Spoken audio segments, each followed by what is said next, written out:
मैंने last class में कहा था बहुत शानदार टॉपिक टीच करूंगा, और मैंने बहुत प्यारा लेक्चर इस बात को समझाने के लिए लिया था कि अगर हाउस प्रॉपर्टी की इनकम सेल्फ ऑक्यूपाइड होती है तो कैसे इनकम को निकालते हैं। तो मैंने कहा पहले जीएवी लिख लेंगे जो कि हमेशा नील लिया जाएगा, फिर माइनस करेंगे म्यूनिसिपल टैक्सेस, हमेशा नील होगा। एनएवी नील निकल कर आएगा। स्टैंडर्ड डिडक्शन 24A नील होगा। 24B केवल इंटरेस्ट माइनस किया जाएगा, और इसको कहा जाएगा income from self occupied house.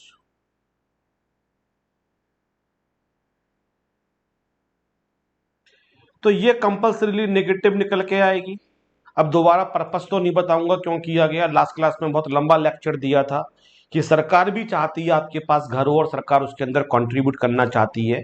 इसलिए सरकार कहती है कि जो भी आप लोन लोगे उस पर इंटरेस्ट पे करोगे वो आपकी हम नेगेटिव इनकम बना देंगे, जिससे आपकी पॉजिटिव इनकम कम हो जाएगी और आपको कम टैक्स पे करना पड़ेगा। तो जो इंस्टॉलमेंट का बर्डन है वो आपका कम हो जाएगा।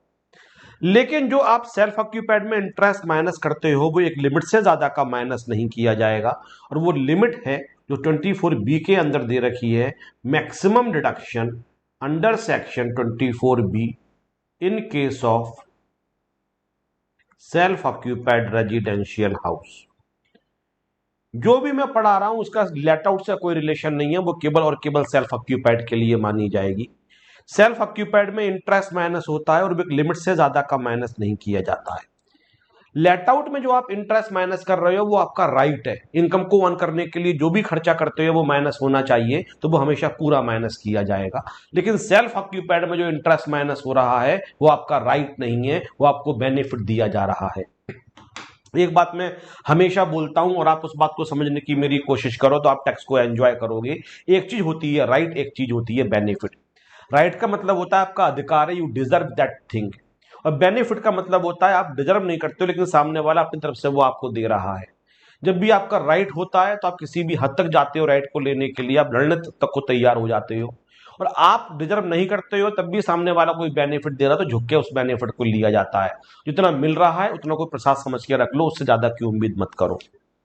तो जब आप लेट आउट करते हो तो जो भी इंटरेस्ट पे कर रहे हो that is your expenditure to earn the income. और सिंपल सा रूल है, इनकम को अर्न करने के लिए जो भी खर्चा किया गया वो माइनस किया जाएगा। लेकिन सेल्फ ऑक्यूपाइड के केस में जो इंटरेस्ट माइनस कर रहे हैं वो सरकार आपको बेनिफिट दे रही है। तो अगर वो बेनिफिट दे रही है तो सरकार एक लिमिट लगा देती है, इससे ज्यादा का बेनिफिट नहीं देंगे। तो वो लिमिट कितनी होती है वो मैं आपको टीच कर रहा हूं। वो लिमिट करती है 3 कंडीशंस के ऊपर, और पहली कंडीशन है capital was borrowed.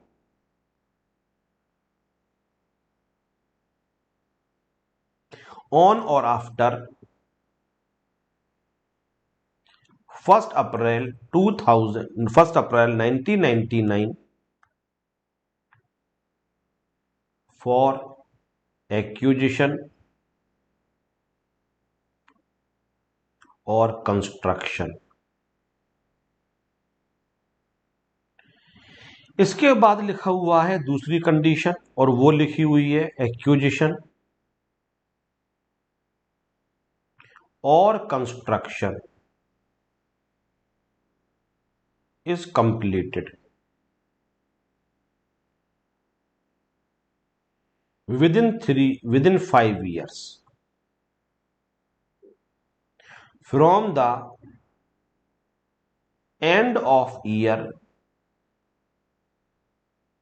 in which capital was borrowed। Delhi का मौसम भी मुंबई जैसा हो गया है, पता नहीं कब बारिश हो जाती है। कितनी जबरदस्त बारिश हुई है, आंधी तूफान आया और अभी भी बारिश हो रही है। यही हाल मुंबई का होता है, धूप निकल रही होती है और अगले ही 10 मिनट के बाद खूब अच्छी खासी बारिश हो रही होती है। He obtains a certificate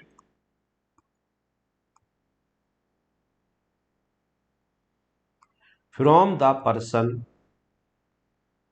to whom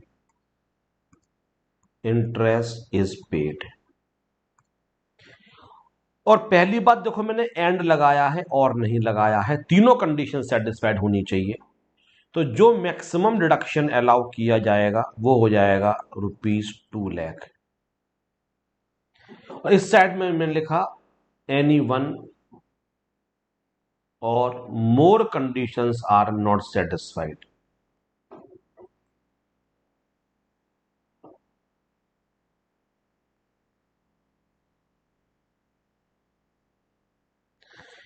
अगर कोई एक या उससे ज्यादा कंडीशन सेटिस्फाइड नहीं है, जो मैक्सिमम डिडक्शन बेटा आपको दिया जाएगा वो हो जाएगा ₹30,000 का।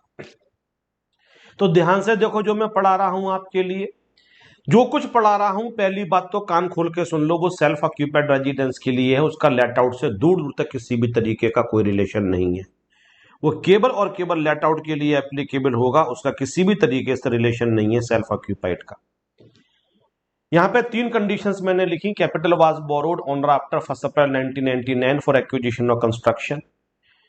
ये तीनों कंडीशन सेटिस्फाइड है क्योंकि यहां पे एंड लगा हुआ है। तो उस केस में जो आपको बेनिफिट मिलेगा वो मैक्सिमम ₹2 लाख तक का मिलेगा। तो कंडीशंस क्या कहती हैं, उन कंडीशंस को समझ लो। जो लोन लिया गया था वो लिया गया था 1 अप्रैल 1999 या उसके बाद। तो अगर जब भी आपको क्वेश्चन में दे रखा होगा तो डेट ऑफ बोरोइंग हमेशा दे रखी होती है, तो इस डेट को देख के पहचान जाना इस डेट से पहले लिया गया था, इस डेट या इसके बाद लोन लिया गया था। और इस डेट का सिग्निफिकेंस केवल इतना है कि इस डेट पे ये प्रोविजंस आए थे। तो क्योंकि इस डेट से ये प्रोविजंस आए थे तो जिससे पहले ले चुके हैं उन पे पुराने वाले प्रोविजंस चलेंगे। इस डेट से क्योंकि ये प्रोविजन आया था, इसके बाद जो लोन लेंगे उनके लिए हम बेनिफिट देंगे ₹2 लाख तक का। और दूसरी बात, जो आपका कंस्ट्रक्शन पर्पज होना चाहिए बोरो करने का, वो या तो एक्विजिशन होना चाहिए या कंस्ट्रक्शन होना चाहिए। मैंने आपके लिए बताया था कि आप लोन जो ले सकते हो वो एक तो खरीदने के लिए ले सकते हो, एक कंस्ट्रक्शन के लिए ले सकते हो, और कुछ री वाले पर्पज बताए थे। आप रिनोवेशंस के लिए ले सकते हो, रिन्यूअल्स के लिए ले सकते हो, रिकंस्ट्रक्शंस के लिए ले सकते हो। री वाले पर्पज के लिए नहीं, मेन पर्पज के लिए। या तो आप मकान को खरीदते हो या आप मकान को बनवाते हो, और खरीदने या बनवाने के बाद फर्दर कुछ चेंज करवाना होता है तो बहुत बड़े लेवल पे तो रिकंस्ट्रक्शन बोलते हैं, या फिर रिन्यूअल्स बोलते हैं, या फिर रेनोवेशंस बोलते हैं। री वाले पर्पज के लिए नहीं बोरो किया गया हो, या तो एक्विजिशन के लिए लिया गया हो या कंस्ट्रक्शन के लिए बोरो किया गया हो। तो पहली कंडीशन अपने आप में 2 कंडीशंस के बराबर है। पहली कंडीशंस के अंदर ही 2 कंडीशन है, और पहली कंडीशन है कि किस डेट को बोरो किया गया था, और दूसरी कंडीशन है किस पर्पज के लिए बोरो किया गया था। फिर दूसरा पॉइंट लिखा हुआ है एक्विजिशन और कंस्ट्रक्शन इज कंप्लीटेड। जिस पर्पज के लिए आपने लिया था खरीदने के लिए या कंस्ट्रक्शन, वो कब तक पूरा हो जाना चाहिए, कंप्लीटेड, वो 5 साल के अंदर पूरा हो जाना चाहिए। लेकिन वो 5 साल शुरू कब से होंगे सर? ईयर ऑफ बोरोइंग से नहीं, ईयर ऑफ बोरोइंग को छोड़कर from the end of the year in which capital was borrow. जिसमें बोरो किया था उसको छोड़ के उसके एंड से 5 साल के अंदर। जैसे कि आपने यहां पे लिखा मिस्टर एक्स बोरोड, यहां पे एक अमाउंट दे रखा होगा आपके लिए at the rate of percentage दे रखी होगी ऑन 1 अप्रैल 2015 फॉर कंस्ट्रक्शन। आप क्वेश्चन की पहली लाइन देख के समझ जाओगे पहली कंडीशन सेटिस्फाइड है या नहीं है। डेट ऑफ बोरोइंग दे रखी है 1 अप्रैल 2015, होनी चाहिए ऑन आफ्टर 1 अप्रैल 1999, तो ये वाला पार्ट सेटिस्फाइड है। फिर लिखा हुआ है फॉर कंस्ट्रक्शन, ले पर्पज या तो परचेज होना चाहिए या कंस्ट्रक्शन होना चाहिए। यहां पे कंस्ट्रक्शन दे रखा है, इसका मतलब ये वाला पार्ट भी सेटिस्फाइड है। अब दूसरी कंडीशन के लिए क्या होना चाहिए?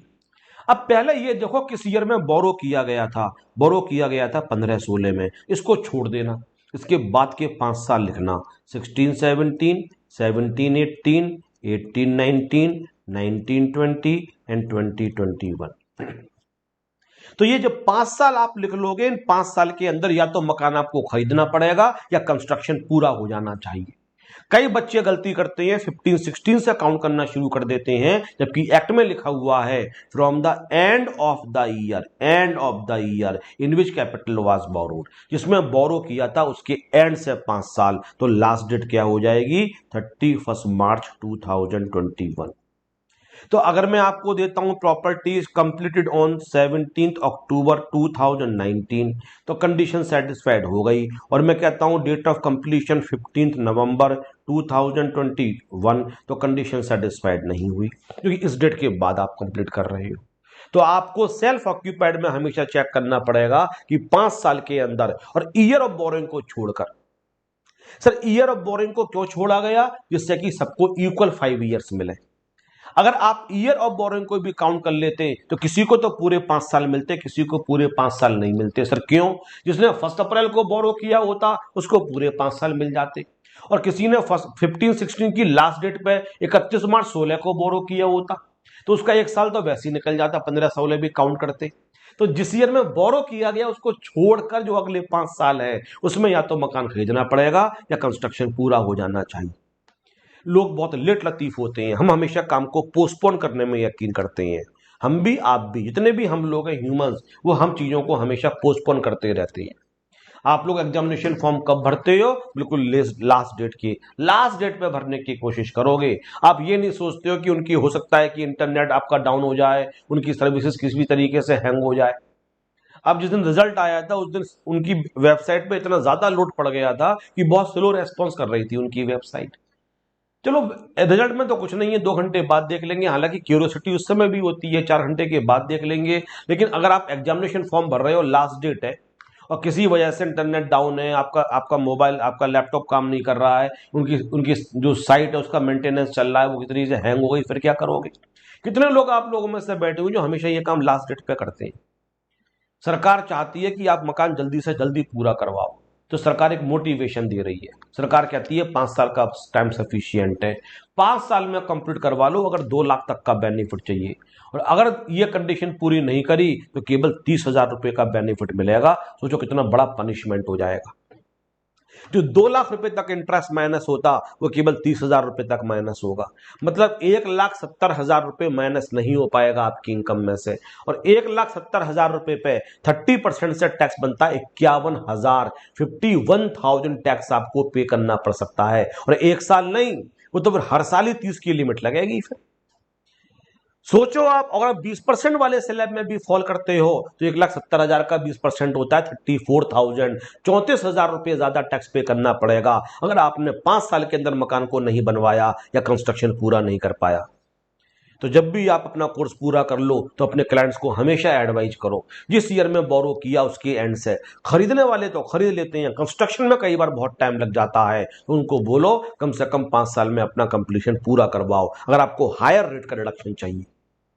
और तीसरी कंडीशन लिखी हुई है कि जिस आदमी को आपने इंटरेस्ट पे कर रहे हो वो बैंक भी हो सकता है या नॉन बैंकिंग पर्सन भी हो सकता है। जिसको भी आप इंटरेस्ट पे कर रहे हो वो आदमी आपको एक सर्टिफिकेट देगा। वो सर्टिफिकेट जो आपको होगा वो इनकम टैक्स डिपार्टमेंट को दिखाना पड़ेगा। उस सर्टिफिकेट के अंदर बहुत सारी बातें, किस डेट को बोरो किया गया, किस रेट से बोरो किया गया, किस पर्पज के लिए बोरो किया गया।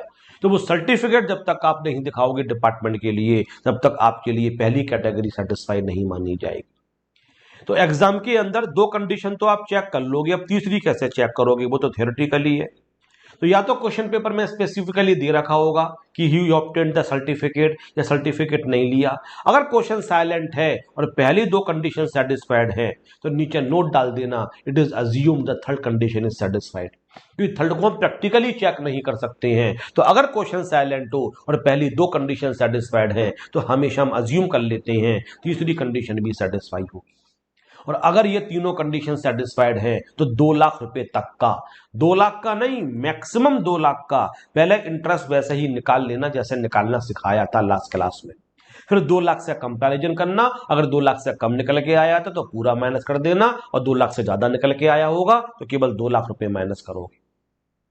लेकिन अगर कोई सी भी एक कंडीशन सेटिस्फाइड नहीं होती है, मतलब डेट ऑफ बोरोइंग आपको 1 अप्रैल 1999 से पहले की दे रखी हो, या आपको बोरो करने का पर्पज रिपेयर्स दे रखा हो, रेनोवेशंस दे रखा हो, रिकंस्ट्रक्शंस दे रखा हो, रिन्यूअल्स दे रखा हो, या फिर आपका घर 5 साल के अंदर पूरा नहीं होता है, 5 साल के बाद पूरा होता है, या क्वेश्चन में स्पेसिफिकली दे रखा हो he did not opt in the certificate, तो कोई सी भी एक कंडीशन सेटिस्फाइड नहीं होगी तो मैक्सिमम लिमिट केवल 30,000 रुपए की लगाई जाएगी, ओनली ₹30,000। तो 30,000 रुपए तक की लिमिट, मतलब पहले इंटरेस्ट निकाल लेना। अगर इंटरेस्ट 18,000 रुपए आया होगा तो केवल 18 माइनस करोगे, लेकिन इंटरेस्ट अगर निकल के आया होगा आपके लिए 35,000 तो केवल 30,000 रुपए माइनस किया जाएगा। मैक्सिमम लिखा हुआ है, मैक्सिमम का मतलब होता है इससे कम तो पॉसिबल है लेकिन इससे ज्यादा पॉसिबल नहीं होगा। लेकिन ये केबल और केबल सेल्फ ऑक्यूपाइड के केस में देखा जाएगा, इसका लेट आउट से कहीं भी दूर तक कोई भी रिलेशन नहीं है। तो मैं पहले एक दो क्वेश्चंस आपको करवाता हूं, उसके बाद और बहुत सारी बातें मैं आपके लिए बताऊंगा। कोई भी नहीं बोलता है कि सर आपने सैलरी के ऑब्जेक्टिव क्वेश्चंस दिए थे एमसीक्यू, उनको आप डिस्कस कर लो। Nobody asked. ये वाला क्वेश्चन करके दिखाइए बेटा, क्वेश्चन नंबर 11। क्वेश्चन नंबर 11 करके दिखाइए आप लोग।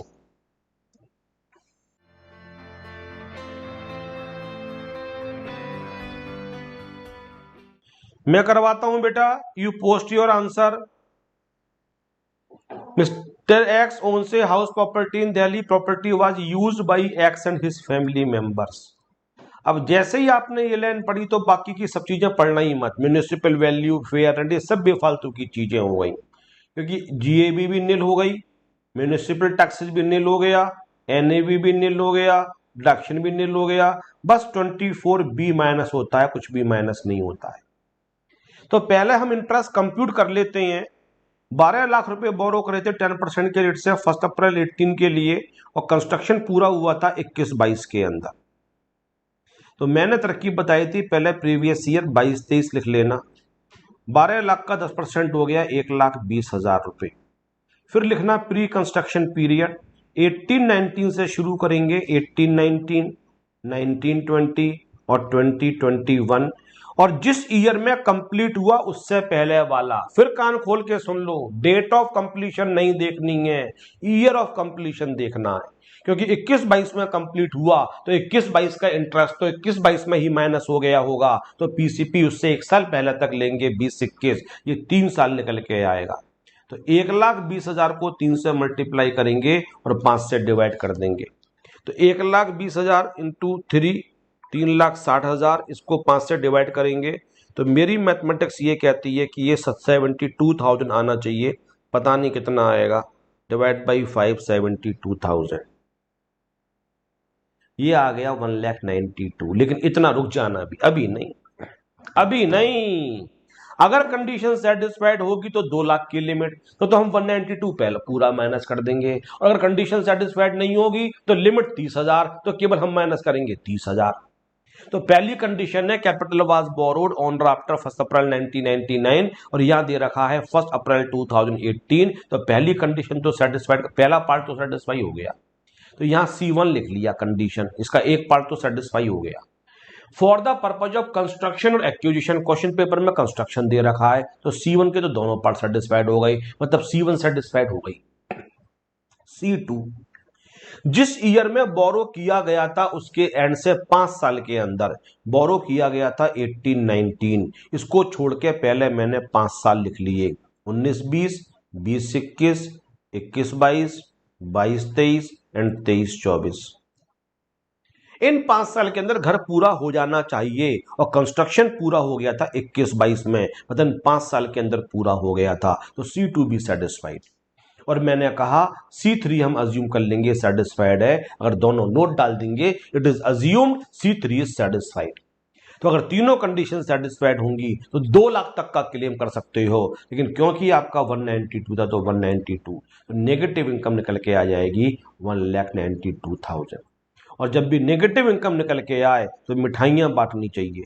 सर क्यों? क्योंकि ये टैक्स को बचाएगी, इससे आपकी पॉजिटिव इनकम कम हो जाएगी और सो दैट आपको कम टैक्स पे करना पड़ेगा। क्वेश्चन नंबर 12 करके दिखाइए बेटा जल्दी से।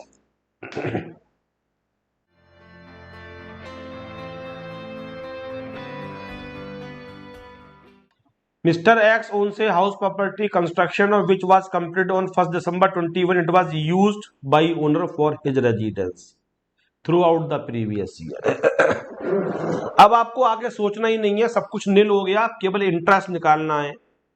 तो 5 लाख रुपए बोरो करे 12% के रेट से, तो पहले तो लिख दिया मैंने 22-23, और मैंने 5 लाख का निकाल दिया 12%, और ये निकल के आ गया आपके लिए 60,000। अब मैं लिखता हूं प्री कंस्ट्रक्शन पीरियड, तो हम कंप्लीशन का ईयर देख लेते हैं, वो है 15 और 16। बोरो किस डेट, नहीं 21 और 22, आई एम सॉरी, जो पूरा हुआ है वो 21 और 22 को पूरा हुआ है। और बोरो किस डेट पे किया गया था,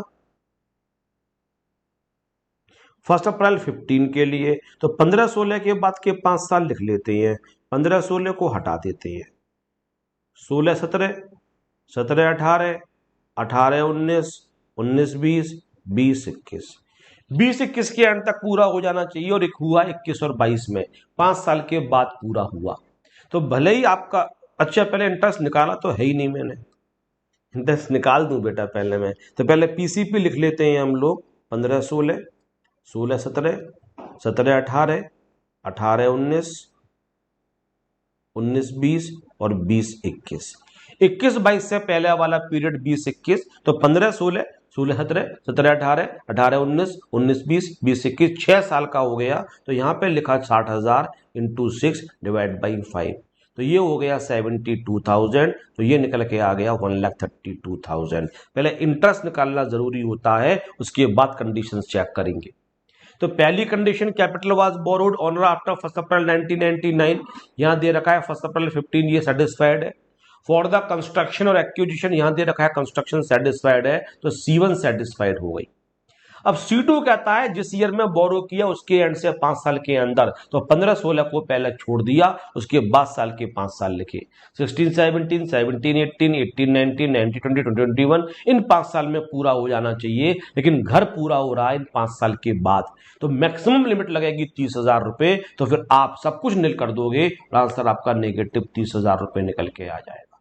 नीचे नोट जरूर डाल देना कि आप लिख देना नीचे, because house is not completed with in 5 years from the end of the year in which capital was borrowed, because house is not completed, because construction is not completed within 5 years from the end of the year in which capital was borrowed, therefore interest deductible is up to 30,000 only, इसलिए केवल 30,000 रुपए तक का minus करेंगे, तो negative income निकल के आ जाएगी 30,000।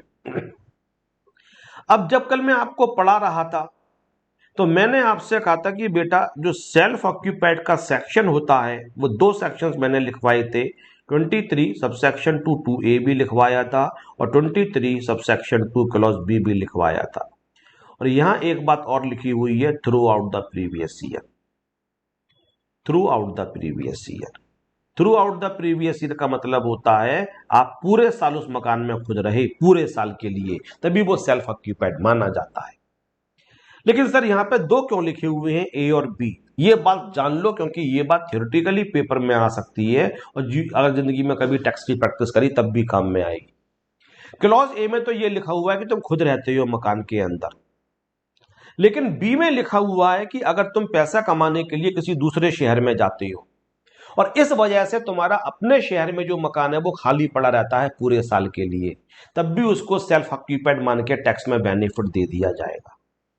अगर तुम पैसा कमाने के लिए किसी दूसरे शहर में जा रहे हो, और इस वजह से तुम्हारा अपना जो मकान है वो खाली पड़ा हुआ है, उसको आप किराए पे नहीं दे पाए, वो खाली पड़ा हुआ है, वो आप खुद नहीं रह पाए, किराए पे दे दिया, फिर तो बात ही खत्म हो गई, फिर तो वो रेंटेड अकोमोडेशन हो गया, लेकिन खाली पड़ा रहा। लेकिन खाली पड़ने का रीजन क्या है? तुम्हें नौकरी करने दूसरे शहर में जाना पड़ा, तुम्हें एम्प्लॉयमेंट के पर्पज से कहीं और जाना पड़ा, इसलिए खाली रहा। तो सरकार कहती है हम तुम्हारी मजबूरी समझते हैं, अगर तुम्हें अपने शहर में नौकरी मिल गई होती तो अपने घर में खुद रह रही होती, पैसा कमाने के लिए दूसरे शहर में जा रहे हो और वहां रह रहे हो, इसलिए हम इसके लिए भी सेल्फ ऑक्यूपाइड मानेंगे, और इसमें भी हम GA भी निल मानेंगे, म्यूनिसिपल टैक्सेस निल मानेंगे, NA भी निल मानेंगे, 24A निल मानेंगे, और इंटरेस्ट या तो 2 लाख रुपए तक का या 30,000 रुपए तक का माइनस किया जाएगा।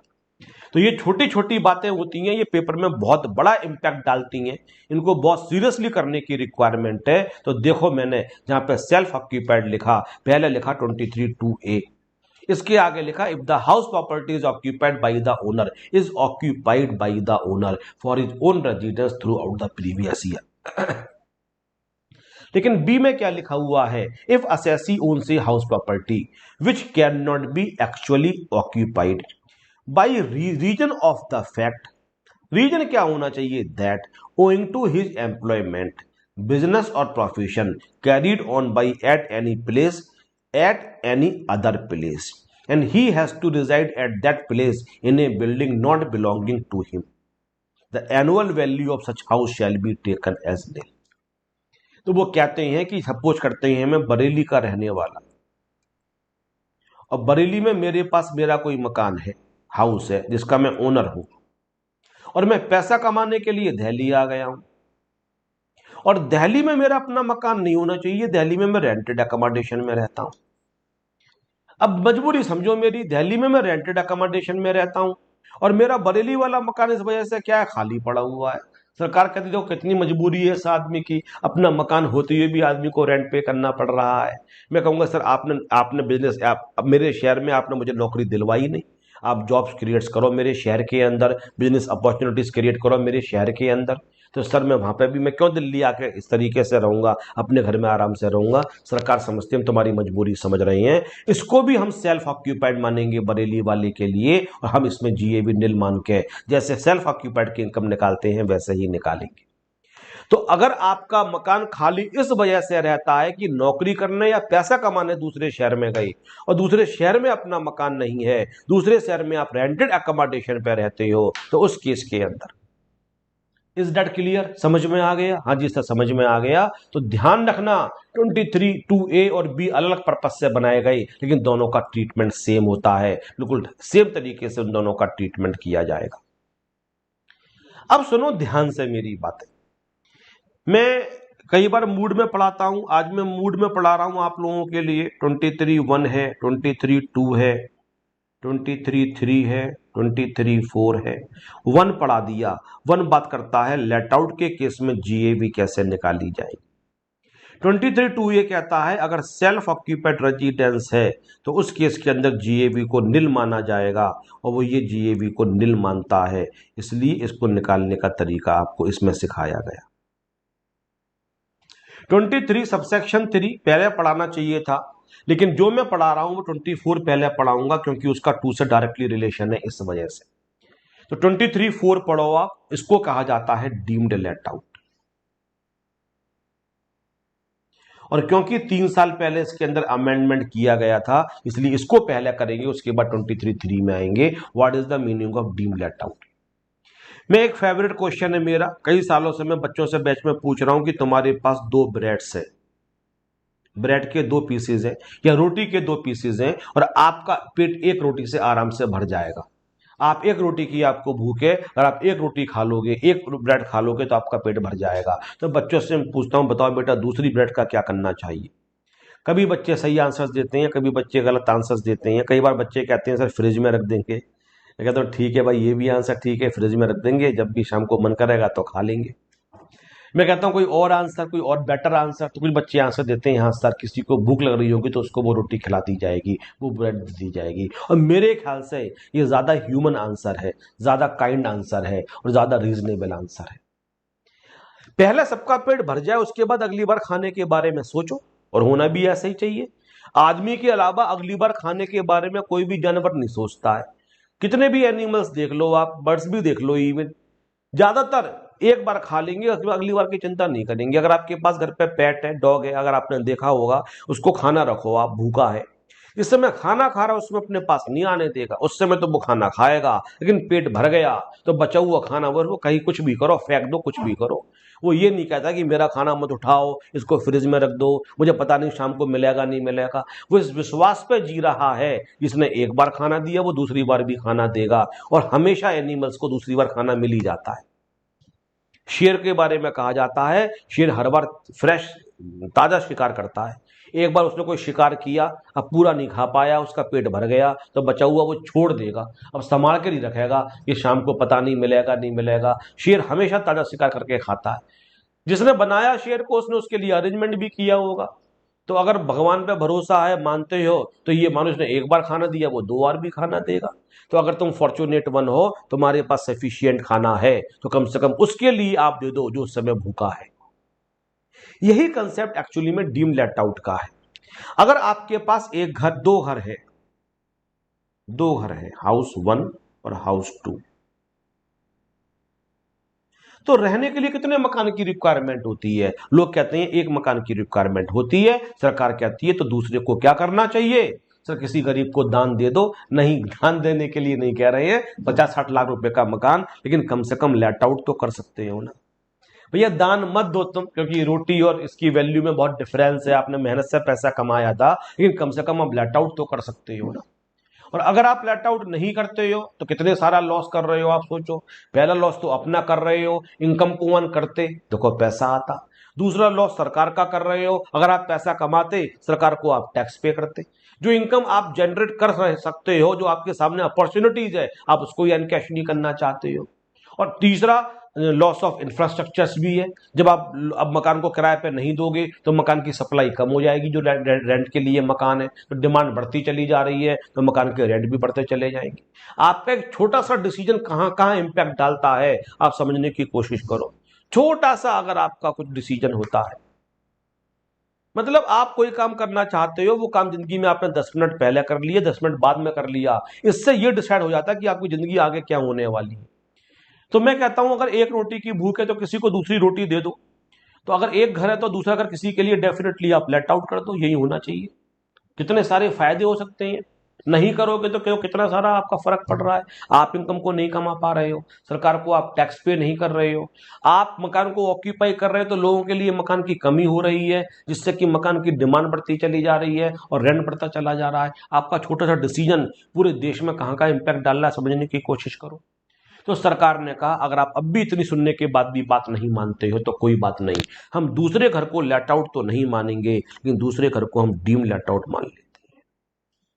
और डीम लेट आउट का मतलब हो गया कि अगर लेट आउट किया जाता तो कितनी इनकम होती और उस इनकम पे आपको टैक्स पे करना पड़ेगा। तो मैं इसको हमेशा बोलता हूं पेनल्टी प्रोविजन। हालांकि ये पेनल्टी प्रोविजन नहीं है, लेकिन आपको इनडायरेक्टली पेनल्टी आप पे इंपोज की जा रही है। आप इनकम को वन नहीं कर रहे हो और तब भी आपसे इनकम निकलवा के टैक्स लिया जा रहा है। इसको क्यों नहीं बोलूं मैं पेनल्टी प्रोविजन। इस बात का पनिशमेंट दिया जा रहा है, you are not thinking about the country. तो अगर आपके पास दो घर हैं और आप एक एक घर के लिए रहने के लिए यूज कर लो और दूसरे को आप लेट आउट करो और लेट आउट नहीं करोगे, तो उस केस के अंदर हम उसको मान लेंगे लेट आउट किया था कितनी इनकम होती। तो सर जीएबी कैसे निकालोगे। जीएबी निकालने में क्या दिक्कत है। बोलते हैं सर जीएबी ईआर और एआर में से हायर होता है। सर एआर तो दे नहीं रखा होगा, तो एआर जीरो कर लो, तो हायर क्या हो गया, ईआर हो गया। तो इस केस के अंदर जो भी ईआर होगा वही आपके लिए क्या बन जाएगा, जीएबी बन जाएगा। लेकिन कुछ साल पहले सरकार को लगा इस भीड़ भाड़ वाली जिंदगी में और इतनी भागा दौड़ी है और एक इनकम से आपका गुजारा नहीं होता है, आदमी मल्टीपल जगह काम कर रहा है, सरकार को लगा नहीं यार, अब वक्त आ गया है कि किसी भी आदमी को कम से कम 2 मकान की परमिशन दे देनी चाहिए। अब एक मकान से आदमी का गुजारा नहीं चल रहा है, अब एक आदमी को 2 मकान ऑक्यूपाई करने की परमिशन दे देनी चाहिए। वो जमाना आ गया। पहले आदमी एक ही मकान में रहता था, सुबह दुकान पर जाता था, शाम को आता था या जॉब करता था और जाके जॉब करके लौट के वापस आता था। दूसरा मकान तो खाली ही रहता होगा, या रहता भी होगा तो अपने शौक के लिए दोनों मकान में रह रहा है। लेकिन अब जमाना फास्ट हो गया है। अब जैसे कि मैं अपना एग्जाम्पल ही ले लूं, और जिस दिन मेरी लक्ष्मी नगर में शाम को क्लास होती है 4:30-5 बजे तक, उसके बाद ड्राइव करके घर तक आने की मेरी हिम्मत नहीं होती है। सुबह 8:30 से मैं क्लास को शुरू करता हूँ। उसके लिए मुझे सुबह 5 बजे और 6 बजे उठना पड़ता है, फिर रेडी वगैरह होना, सब ब्रेकफास्ट वगैरह, फिर निकलता हूँ मैं 7:30 पे घर से, 8:30 पहुँचता हूँ, 4:30 बजे तक क्लासेस लेता हूँ। और जब निकलता हूँ उसमें आपका जो ट्रैफिक होता है पीक पे होता है, 2 घंटे पहुँचने में लगते हैं। तो मैं कितनी बार सोचा हुआ है, चलो ऐसा करता हूँ कि मैं लक्ष्मी नगर में ही एक मकान और ले लेता हूँ। मैडम से मैंने, अजीत से मैंने कई बार बोला यार मकान दिलवा दो यहाँ पे आसपास। मैंने कि उस दिन सोया करूंगा जाके, रात को 11 बजे उठा करूंगा और 11 बजे अगर मैं निकलूंगा तो आधे से 1 घंटे में पहुंच जाऊंगा। और ट्रैफिक नहीं मिले तो गाड़ी चलाने में थकान भी नहीं होती है, ट्रैफिक में ज्यादा थकान होती है गाड़ी चलाने। तो 2 घर आजकल नीड है, 2 घर की। आपकी इतनी भागा दौड़े की जिंदगी बन गई है, आप 2-2 जगह 3-3 जगह काम कर रहे हो, लोग 2-2 शहरों में काम कर रहे हैं। कितने लोग ऐसे मैं जानता हूं जो मथुरा से दिल्ली जॉब करने के लिए आते हैं, मथुरा से दिल्ली सुबह सुबह ट्रेन में बैठते हैं, 2 घंटे में पहुंच जाते हैं, दिल्ली में काम करते हैं और फिर शाम को निकलते हैं, दोबारा मथुरा चले जाते हैं। फरीदाबाद से कितने सारे लोग आते हैं, गुड़गांव से कितने सारे, और गुड़गांव से आने में शाम को जब ऑफिस पूरा हो जाए भीड़ के अंदर 3-3 घंटे पहुंचने में लग जाते हैं। आजकल तो लोग करने लगे हैं, एक मकान गुड़गांव में रख लिया, एक मकान दिल्ली में ले लिया। कई बार क्या करते हैं, ट्रैफिक ज्यादा है, लेट हो गए काम से, दिल्ली में रुक जाते हैं। तो सरकार को ऐसा लगा कि नहीं, अब जमाना इस तरीके से आ गया है कि अब हम ऐसा करते हैं कि अब हम इसके लिए 2 मकान की परमिशन दे देते हैं। तो सरकार ने कहा अगर आपके पास 3 मकान है तो 2 मकान तो आप सेल्फ ऑक्यूपाइड कर सकते हो, लेकिन अब तीसरा आपको लेट आउट करना पड़ेगा। अब प्रोविजन चेंज हो गए पिछले कुछ सालों से, 3-4 सालों से, और सरकार ने कहा इतने बड़े नवाब मत बनो यार, 3-3 मकान को सेल्फ ऑक्यूपाइड करोगे। मैक्सिमम कितने मकान की रिक्वायरमेंट होती है? 2 की, तो 2 में रह लो, तीसरे को लेट आउट कर दो, और तीसरे को लेट आउट नहीं करोगे तो उसको हम डीम्ड लेट आउट मान लेंगे। और इस केस के अंदर जो जीएवी होगा वो ईआर के बराबर हो जाएगा। तो जीएवी ईआर के बराबर हो जाएगा और आपके लिए इस तरीके से टैक्स निकालना पड़ेगा। लेकिन सर कौन सा? तो जो मैंने ब्रेड वाला एग्जांपल दिया था, तो मैंने वहां पे बोला आपके पास 2 ब्रेड हैं और भूख एक ब्रेड की दूसरी ब्रेड दे दोगे, और एक आटा ब्रेड है आपके पास और एक आपके पास मैदा वाली नॉर्मल वाली ब्रेड है, तो बताओ कौन सी आप ब्रेड किसी दूसरे के लिए दोगे? सर ये तो हमारी चॉइस पर डिपेंड करेगा। अगर मुझे व्हीट वाली आटा वाली ब्रेड पसंद है तो मैं मैदा वाली दे दूंगा, मुझे व्हाइट ब्रेड पसंद है तो मैं व्हीट वाली ब्राउन ब्रेड दे दूंगा किसी दूसरे के लिए। सर पहली चॉइस मैं दूसरी ब्रेड देने को तैयार हूं किसी के लिए, लेकिन मुझे क्या, मेरा पेट भरेगा तभी तो मैं दूसरे को दूंगा। तो ये चॉइस तो मुझे मिलनी चाहिए, इन दोनों में से कौन सी मैं खाऊंगा? मैंने कहा हाँ, ये जस्टिफाइड है। तो कौन सा लेट आउट करूंगा, डीम लेट आउट माना जाए, ये चॉइस तो मुझे मिलनी चाहिए। तो मैं अपने 3 ऑप्शन बनाऊंगा, और वो 3 ऑप्शन में कैसे बनाऊंगा? पहले मैं हाउस 1 लिखूंगा, इसको मानूंगा सेल्फ ऑक्यूपाइड रेजिडेंस। फिर हाउस 2 लिखूंगा, इसको मानूंगा सेल्फ ऑक्यूपाइड रेजिडेंस। फिर हाउस 3 लिखूंगा, इसको मानूंगा डीम लेट आउट, और 3 इनकम निकल के आएंगी, इनका टोटल करके एक इनकम निकाल लूंगा। फिर मैं यहां पे लिखूंगा ऑप्शन 2।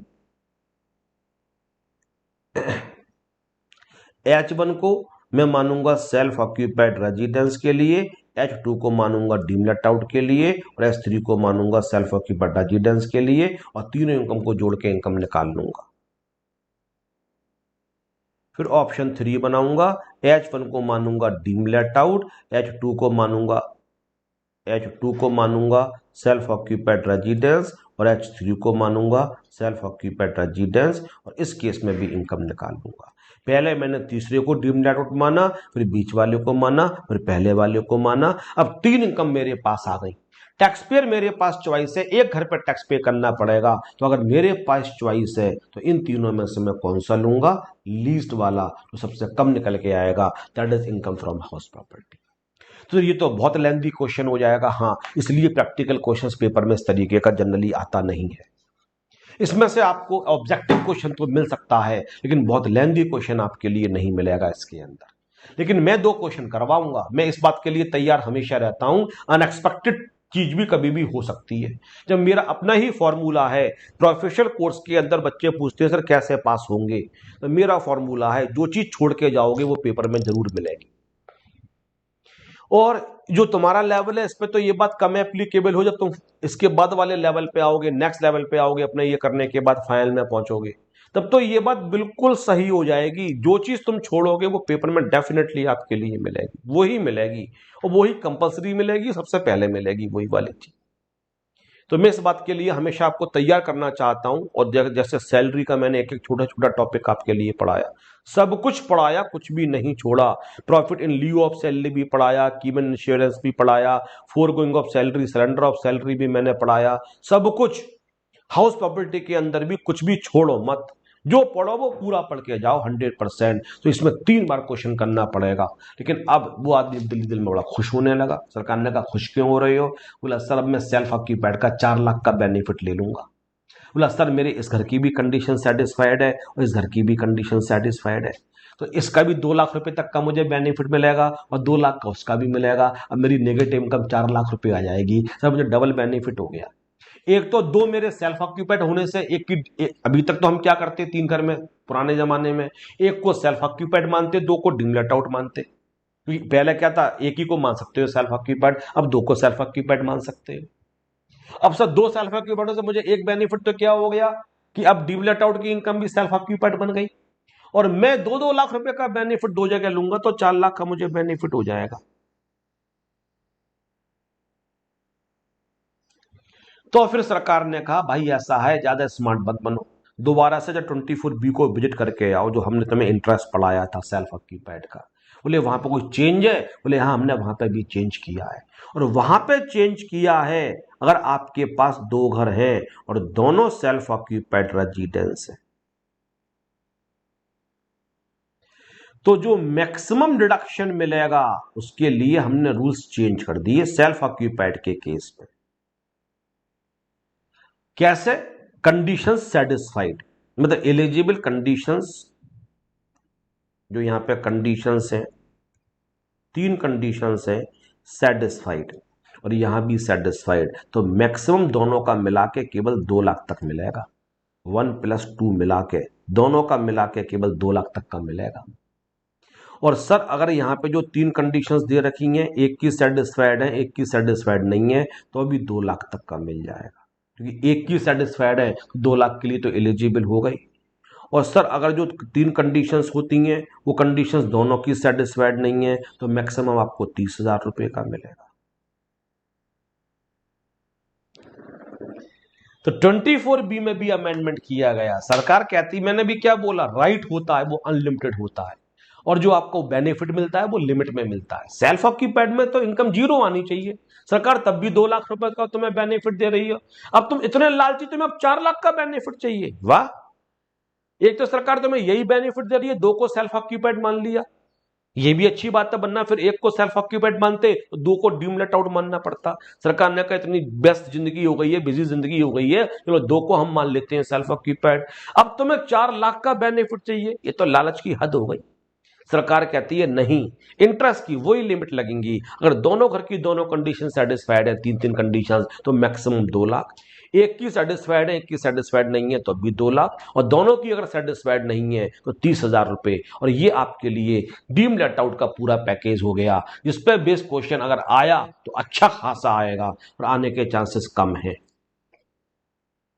मैं आपको एक क्वेश्चन का हल्का सा ब्रीफ करूंगा, करके आप दिखाओगे, ब्रीफ करूंगा मैं। मिस्टर एक्स के पास 3 हाउसेज हैं, हाउस 1, हाउस 2, हाउस 3, और तीनों के तीनों सेल्फ ऑक्यूपाइड हैं for his residential purposes. 3 conditions इसकी सेटिस्फाइड हैं, इसकी सेटिस्फाइड नहीं है, और इसकी सेटिस्फाइड है। अब आप पहले ऑप्शन में बनाओगे, एक को मान लेना सेल्फ ऑक्यूपाइड, दूसरे को सेल्फ ऑक्यूपाइड, तीसरे को डीम लेट आउट। एक एक करके दिखा देता हूं, केवल एक केस करके दिखा देता हूं मैं आपके लिए, फिर पूरा आप करोगे। इसको मैंने माना सेल्फ ऑक्यूपाइड फॉर रेजिडेंस, इसको माना सेल्फ ऑक्यूपाइड फॉर रेजिडेंस, इसको माना डीम लेट आउट। इस केस की तो केवल नेगेटिव इनकम निकल के आएगी, तो वो ड्रामा मत करना, जीएबी निल, म्युनिसिपल टैक्सेस निल। कंडीशन सेटिस्फाइड है, 2 लाख तक हो सकता है, तो नेगेटिव 180 लिख देना बस केवल। दूसरे में कंडीशन सेटिस्फाइड नहीं है और 55 दे रखा है, तो 30,000 लिख देना। तीसरे की इनकम निकाल लेना, पहले निकाल लेना जीएबी, तो ईआर कितना हो जाएगा, 2,55,000 हो जाएगा, क्योंकि एफआर ज्यादा हो गया 8%, तो 2,50,000 का 8% निकाल लेना, तो ये हो जाएगा 20,000, तो ये हो जाएगा 2,35,000। 30% माइनस कर देना, 70,500, और फिर इंटरेस्ट माइनस कर देना। लेट आउट में कंडीशन चेक मत करना, और जो भी इनकम आई यहां लिख लेना। अब 3 इनकम निकल के आ गई पहले ऑप्शन के अंदर। अब तीनों को टोटल मत करना, पहले इन दोनों का करना, दोनों सेल्फ ऑक्यूपाइड का, पहले दोनों सेल्फ ऑक्यूपाइड का किया जाए। अब एक में कंडीशन सेटिस्फाइड थी और एक में नहीं थी, तो हम एग्रीगेट, अब हम एक 50 देखेंगे, 2 लाख देखेंगे, 30 देखेंगे, 2 लाख, तो 180 और 30 कितना हो गया, 2,10,000। लेकिन मैक्सिमम कितना होगा, 2 लाख। 2 लाख से ज्यादा नेगेटिव निकल के नहीं आएगी, तो आपका 2 लाख में कन्वर्ट कर दिया जाएगा। 180 और 30 का टोटल कितना हो गया, 210, लेकिन लिमिट 2 लाख की लगेगी, तो नेगेटिव इनकम कितनी निकल के आएगी, केवल 2 लाख रुपए निकल के आएगी। फिर इसके अंदर क्या करना, इसके अंदर लेट आउट वाले को ऐड कर देना, और ये पहला आंसर निकल के आ जाएगा। तो इसी तरीके से दूसरा, उसमें पहले को सेल्फ ऑक्यूपाइड, बीच वाले को डीम लेट आउट, तीसरे वाले को सेल्फ ऑक्यूपाइड। तीसरे केस में पहले वाले को डीम लेट आउट, बाकी दोनों को सेल्फ ऑक्यूपाइड।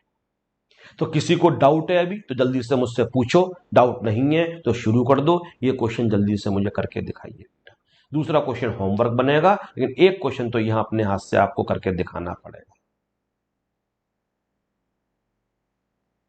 डाउट है तो डाउट पूछ लो, डाउट नहीं है तो शुरू हो जाओ, ये क्वेश्चन मुझे करके दिखाओ।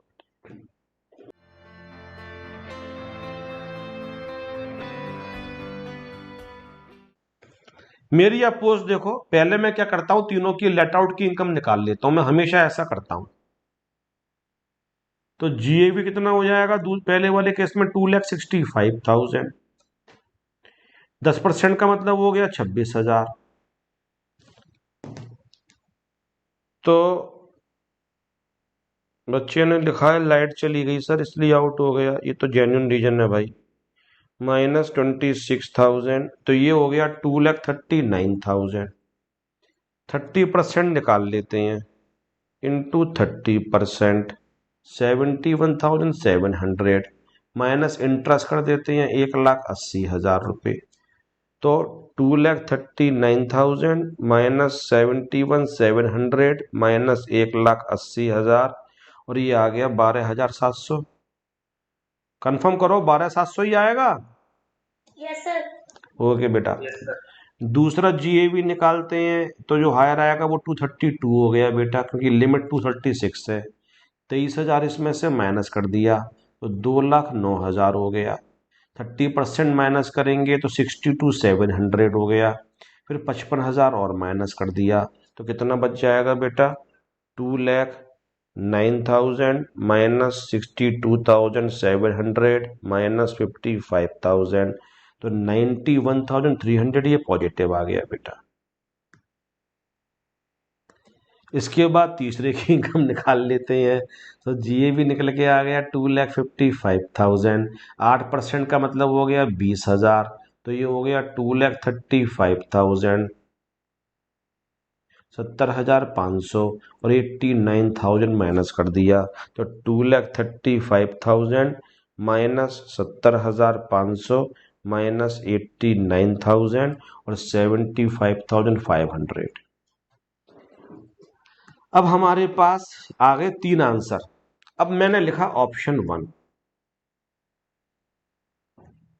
यहां पहले को मैं मानता हूं सेल्फ ऑक्यूपाइड रेजिडेंस, दूसरे को सेल्फ ऑक्यूपाइड रेजिडेंस, तीसरे को डीम लेट आउट। तो तीसरे हाउस की इनकम तो लिख देता हूं 75,500।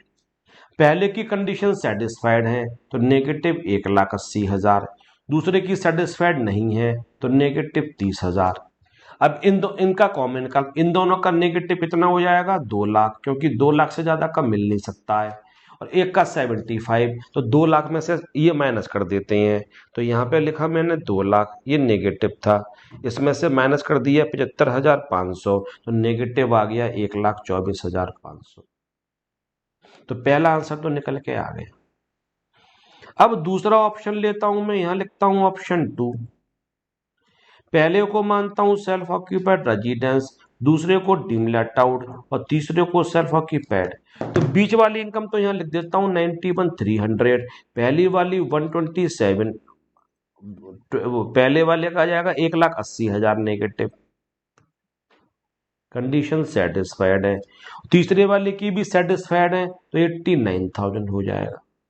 तो अब सेल्फ ऑक्यूपाइड की इनकम कितनी निकल के आ जाएगी, अब दोनों की कंडीशन सेटिस्फाइड थी तो 2,00,000 की लिमिट लग जाएगी, तो 2,00,000 नेगेटिव निकल के आ जाएगा।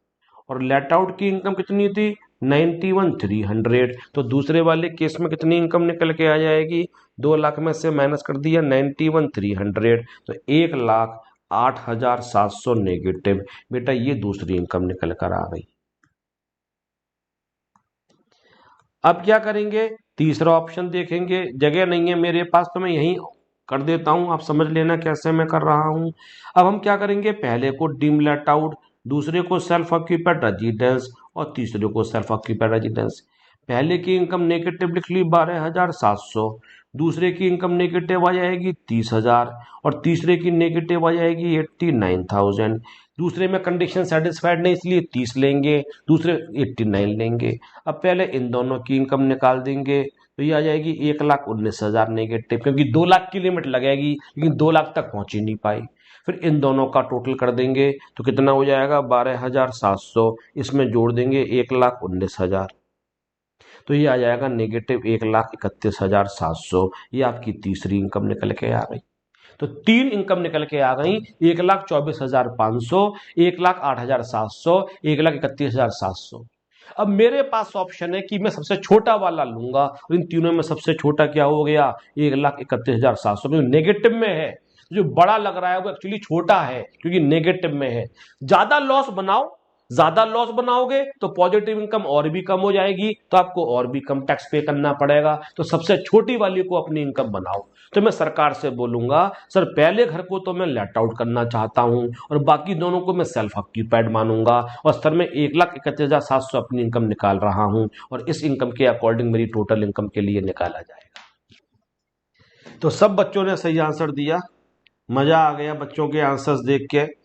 ये आप लोगों का होमवर्क है, इसके करे बिना आना मत, मैं आपको एंट्री नहीं दूंगा अगर ये क्वेश्चन नहीं किया आपने। And next class will be the last class of house property. Sir house property इतना ही छोटा है? हाँ बेटा बस इतना ही छोटा है हाउस प्रॉपर्टी। बस हाउस प्रॉपर्टी में हो सकता है एक क्लास में थोड़ी सी आधी सी और भी लगा दूं, हो सकता है 1.5 क्लास लग जाए, लेकिन मोटा मोटा आपके लिए जो मेन काम है वो आपका हो गया है। बस 23-4 बचा हुआ है और एक दो टॉपिक छोटे छोटे से और बचे हुए हैं। बस आज के लिए इतना ही बेटा, किसी को कुछ पूछना है तो पूछ लो, अदरवाइज क्लास इज ओवर बेटा।